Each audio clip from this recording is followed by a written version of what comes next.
been gone for way too long to know my lonely face. It finally felt like I moved on when you moved out of state. All your problems tried to catch up, but you ran away. I didn't know this was the week that you were back in town. It wasn't till I saw your sister that I figured out. And then I saw your face. And all I ever wanted from you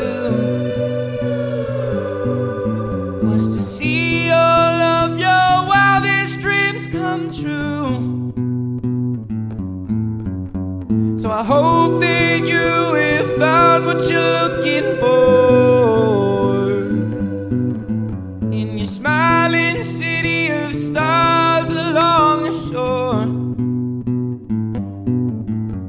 But if you ever get tired of the sea, wanna live a simple life away from everything, if California has run out of dreams, then you know where to find me.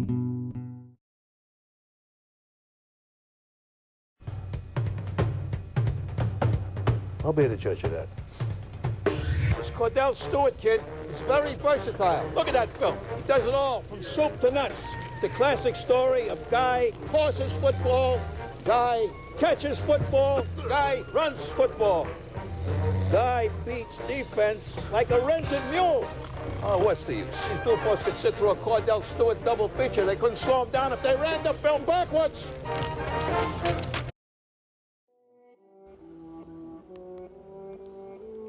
It's 1995. Seinfeld is dominating the television airwaves. Gangsta's Paradise by Coolio can be heard playing on radios across the country. The O.J. Simpson trial is captivating the nation. The internet is in its infant stages, and heck, I wouldn't even be born for another year. The NFL, let alone world, was a much different place 25 years ago.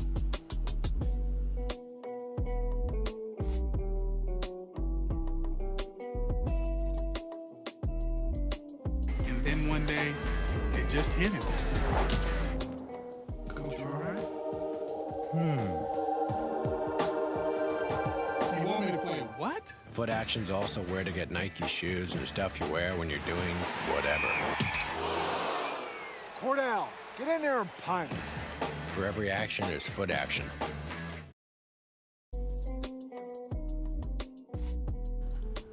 Early into 95, the Steelers would draft a 22-year-old named Kordell Stewart in the second round with the 60th overall pick. Kordell played 4 years of college at the University of Colorado and to this day is considered one of the most prolific athletes to ever play there. Lets it go. He's got three people down there. The ball's up in the air. Caught. Touchdown. Caught by Westbrook for a touchdown. Incredible. Kordell standing 6'1", having 4.4 speed, meant many teams wanted the dynamic player that Stewart was, and some were even rumored to want him in the first round if he was willing to change positions. Stewart was adamant about staying a quarterback in the NFL, though.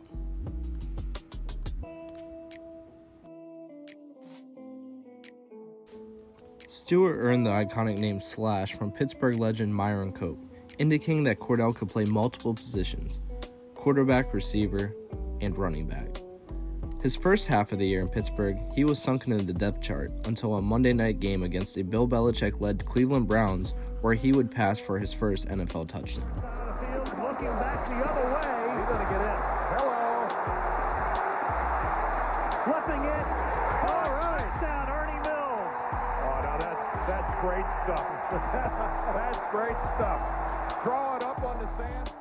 The remainder of the 1995 season, he would be a spark that would help the Steelers win the final 8 of 9 games and ultimately lead to a Super Bowl appearance against the Dallas Cowboys.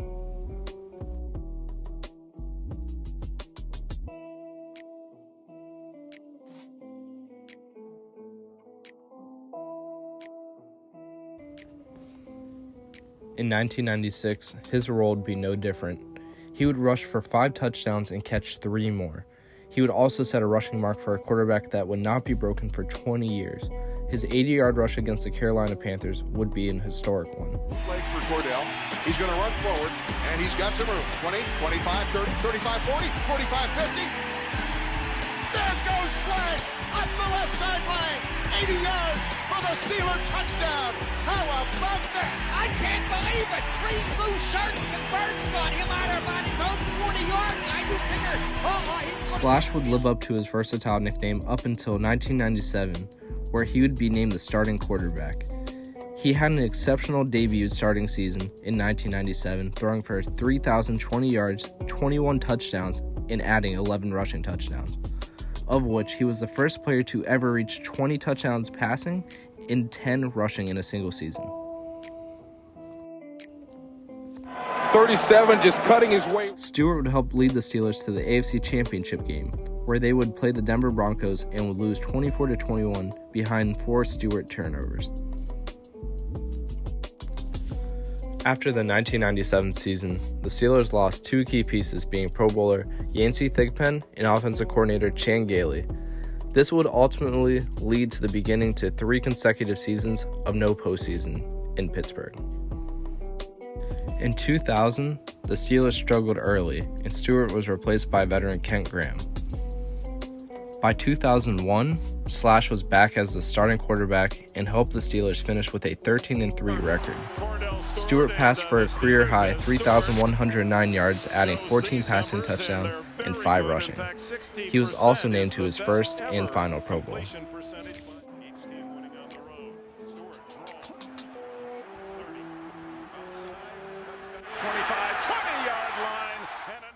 The Steelers went back to the AFC Championship game and were beaten by the New England Patriots despite a late-game rally. Stewart would throw 3 interceptions in the loss.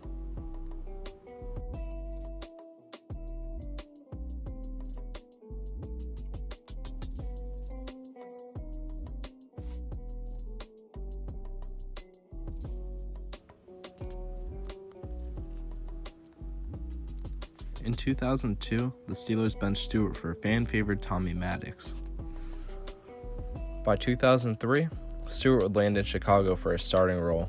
He would go 2-5 and throw 12 interceptions behind 7 touchdown passes. In 2004 and 2005, Stewart had become a member of the Baltimore Ravens, and in the 2 seasons, he would not throw a single pass in the regular season. In a league where the average quarterback career span is roughly 3 years, Kordell managed to play 11 seasons and helped wide receivers like Hines Ward, Plaxico Burress, and Yancey Thigpen have career years with him under center. Overall, I think it's fair to say Stewart had a successful and memorable NFL career. He went through a revolving door of offensive linemen and offensive coordinators in the late 1990s, but was still able to manage a Pro Bowl season in 2001. Love him or hate him, he definitely had some great moments during his tenure in Pittsburgh, and for that, Slash will forever be a legend.